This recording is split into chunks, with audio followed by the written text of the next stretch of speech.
Record on making. King Saha olunaku olwaleero agenda ku breaking a record. Olunaku olwaleero agenda ku breaking a records. Njagala nkunyonnyola ebintu bino bitegeere bulungi. Leero ngenda kunnyonnyola bunnyonnyoze nga bw'olaba video. Njagala tuyigira tumanye. Wabula ky'oba okola subscribinga video eno, nga subscribe ku YouTube yange, n'ekirala likinga, osobola no commentinga tuteese ku bintu bino ng'obudde bukyali.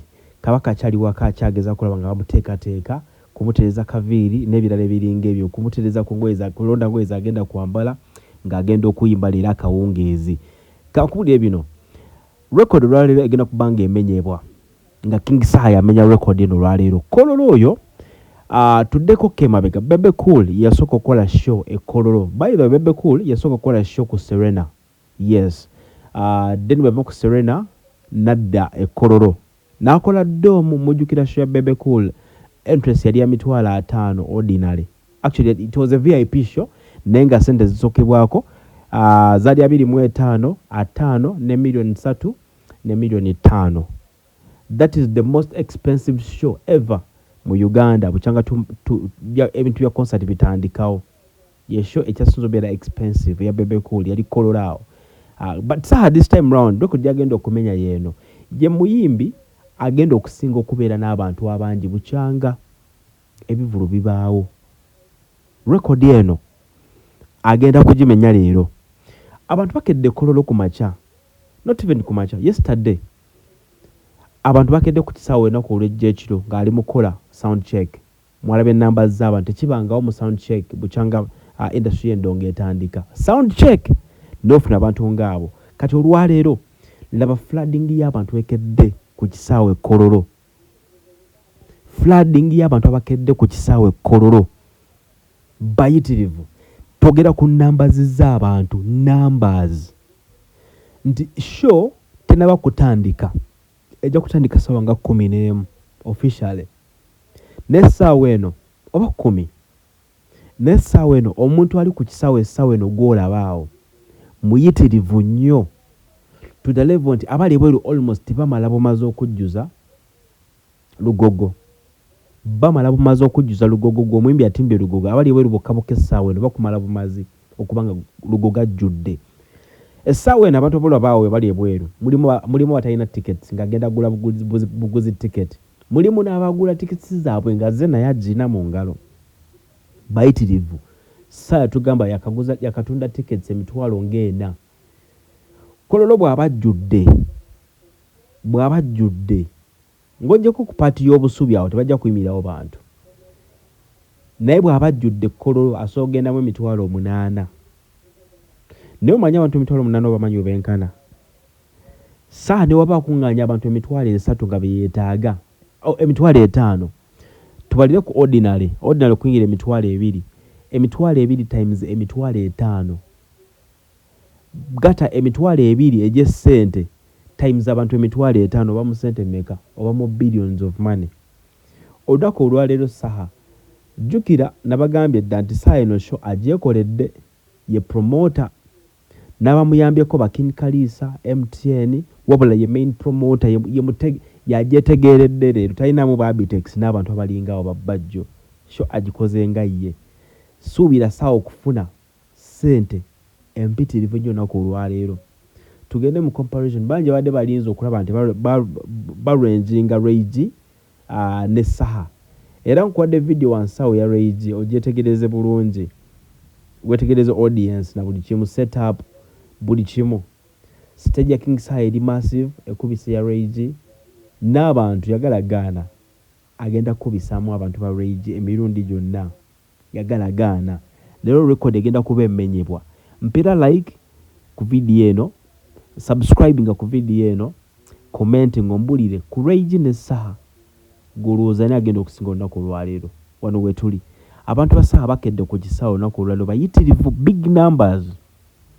Saha agala abantu emitwalo 10. Agenda kumenya record buchanga endongo etandika. Asoose okufuna abantu abangi ku kisaawe kino. Abantu bayitirivu. Si ba politicians, si bantu ba bulijjo, si bantu wa wansi, si bagagga, si baavu, buli level. Weero okuwagira King Saha munankyuka abantu bayitirivu nnyo muganda wange. Njagala nkuwe video eno gyetegereze bulungi olabe ddala ki ekiri ku ground. Ogyetegereze ky'oba okola subscribinga mpaka like na buli kimu tutambule mpola mpola. Nkyakuwa video mpitirivu nnyo. Nze leero nkugambye sigenda kuwa bwe video wabula ngenda kuwa nga tunnyonnyola nga nkunnyonnyola nga bwe tunyumyamu mpa opinion yo bwe nkuwa opinion. Ngulaba video buli kamu ngenda kuba nkakuwa buli kamu ngenda kuba nkakuwa buli kamu ogenda kuba okalaba. Tulinze kimu muzimu kutandika kuyimba baze kuŋŋaanya bateeka omwo mujimotoka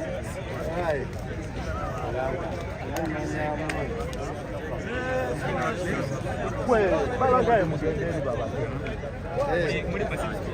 mwesibye wange anti mutwesibyemu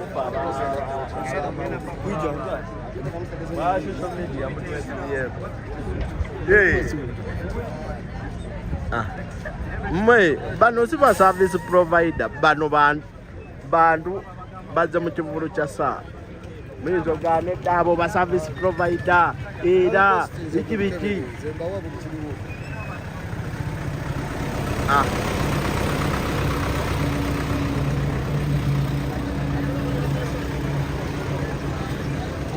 eno endongo ya byafaayo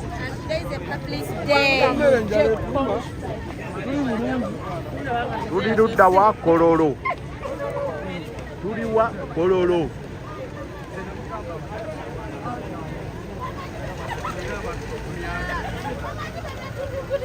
tuli wa Kololo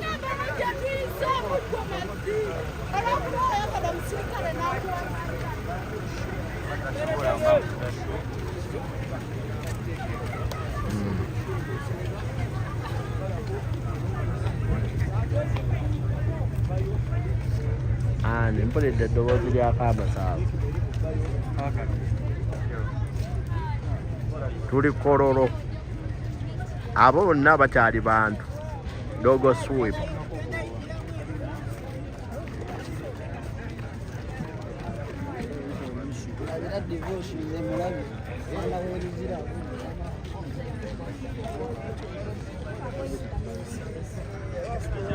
Ttiimu yo gigambedde eri bakole Dogo Sweep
Kasolo muje oyo kola wachotera kasolo muje olwemba lwa King Saamani Sulu Semanda baba omwe byasinga okwemba munsi yona yona kadde budulire kasolo muje kasolo oyo mudongo wachotera oviridewa zevire Igalandi siganga mubadi obose iganga yeah man, straight away from Igaland to Kampala to Kololo, you don't know. Wajeka Igaland City, Iganga, Wamudiole, Abedina. Yeah man, straight away. I did the idea, Nasuzeno, Pidamo, King Saamani Sulu Semanda. Abadi Kurayo, Abadi Roy Wajani, Abadi Wala Mugendari Nyakumiti. Mulali amanyike mukirale muje tulabise abe mukopa abe wase baloza Kololo muje tubalabise tubalage nti neza sebo abe mukopa amanyi sebo bagenda kutuza Kololo batuswaze naye tugenda kubalaga kyalo kyawedde ololontono kubana ekyemukopa kyawedde kati tuliko bagira mu nnyonyi kalatefe ebyuma bya siteegi katutegeeza tugenda kugira muti bamanye buli omu amanye kirasi ye buli omu amane waagwa kasolo nasedda navuze kungera mu ndaba ndi wano mwanguweeko muweeyo mwena abaana baca basinga muweeyo ife twasomye iraboyi bayibu erikololo wano mwimbi wange mwagala nnyo naye nsobola banyumisajja musoga nvaka muli naye nvaka musoga nga tebatesemu transport nga bano neigi baleeta mwene wetambulire tambule navaayo neida ze mwene agira kinyisa nga kivuire ate nvuere semanyi wanga bantiisa zetibantiisa nerese